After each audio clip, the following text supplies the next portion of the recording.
পুরনো পদ্ধতিতে পুরকর আর নয়। এপ্রিল থেকে কলকাতায় চালু হয়ে যাচ্ছে এলাকা ভিত্তিক পুরকর। নতুন পদ্ধতিতে পুরকর 20% বেশি বাড়বে না, কমবে না। তবে এক লাফে অনেকটাই বাড়বে পুরসভার আয়। নতুন কর ব্যবস্থা চালুর জন্য আইন সংশোধন করছে রাজ্য। বদলে যাচ্ছে পুরসভার করের হিসেব। বহু অপেক্ষার পর অবশেষে কলকাতা পুর এলাকায় চালু হতে চলেছে এলাকা ভিত্তিক পুরকর। এই মুহূর্তে কলকাতায় একাধিক উন্নয়ন প্রকল্প চলছে এশিয়ান ডেভেলপমেন্ট ব্যাংকের ঋণের টাকায়।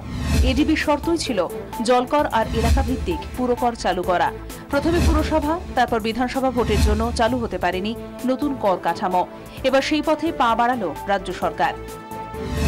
এপ্রিল থেকে চালু হতে চলেছে এলাকা ভিত্তিক কর ব্যবস্থা। নতুন আইনে পুরকর আগের চেয়ে 20% বেশি বাড়বে না বা কমবে না। 1 এপ্রিল যেদিন থেকে বছর ধার্য হয় 2017, নতুন বছরে নতুনভাবে মানুষের কাছে একটা সরলীকরণ প্রপার্টি ট্যাক্স নিরূপণের ব্যবস্থা, যাকে ইউনিট এরিয়া অ্যাসেসমেন্ট বলা হচ্ছে, সেটা আমরা করতে যাচ্ছি। এক কথায় বলতে গেলে কোন এলাকায় কেমন বাড়ি সেটা দেখেই এবার সম্পত্তি কর ঠিক হবে। যে এলাকায় বাড়ি সেখানে কি কি পুরো সুবিধা রয়েছে, বাড়ির বয়স, পাকা না কাঁচা বাড়ি তা দেখা হবে, বাড়িটির বাণিজ্যিকভাবে ব্যবহার হয় কিনা, বাড়িতে ভাড়াটে আছে কিনা, আবাসনের ক্ষেত্রে দেখা হবে তার মান।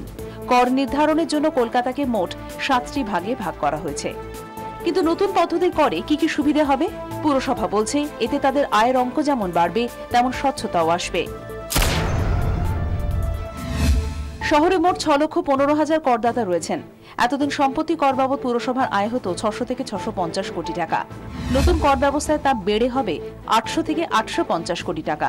সে সঙ্গে কমবে কর নির্ধারণের সমস্যা, ইন্সপেক্টরদের জুলুমবাজি। নতুন পদ্ধতিতে আইনি বিবাদ, কর ফাঁকির প্রবণতাও কমবে বলে আশা। এতদিন পর্যন্ত কলকাতায় পুরনো কর পদ্ধতির সঙ্গে এলাকা ভিত্তিক করও চালু ছিল, ফলে জটিলতাও ছিল। এপ্রিল থেকে সে সমস্যা মিটবে বলেই আশা। দেবারতী ঘোষ এবং কমলিকা সেনগুপ্তর রিপোর্ট, 24 ঘন্টা।